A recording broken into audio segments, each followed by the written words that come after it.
So, yun guys, nandito tayo ngayon sa kanil. Problema ko eh. Yung problema ko kasi, nawala yung sounds niya. Kaya, nag-hazard lang sa blink pag gina-on ko yung smart ko.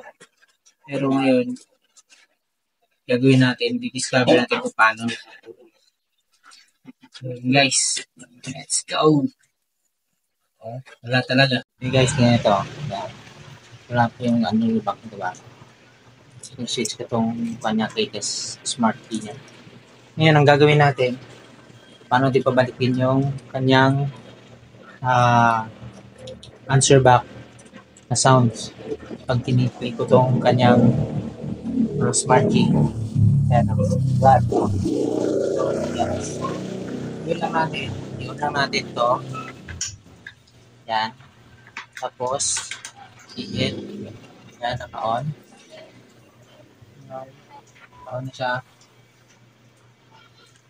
Okay natin. I-off natin. Tapos, pagka wala na po yung on-off natin. Tapos, ulit ang matagal. Hindi ito magtunog. Yun. Okay, try natin kung itunog na. Yan, di ba? Ganun lang. Mga simple guys. So, yes. Thank you sa lahat. Ganun lang simple guys. Yung pagbalik ng answer back sounds niya. Yun. Sa mga may X-Max dyan, N-Max, ang mga keyless po ng Yamaha. Ganun po yung natin. Ewan ko lang sa ibang brand, pero ganito yung ginawa ko lang. Very simple lang.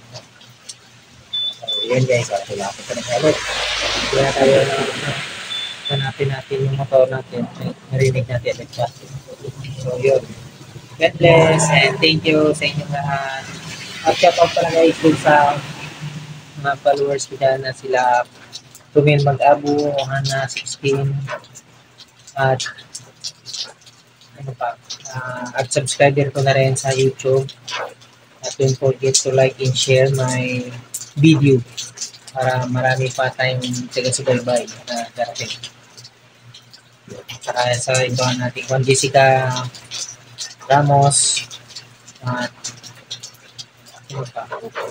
Romel Mag-Abo, thank you, and Elizabeth Pistano, thank you guys, and God bless sa inyo. Mga gusto ko kung shoutout, mag-comment lang kayo dyan para shoutout natin. Thank you, God bless, bye.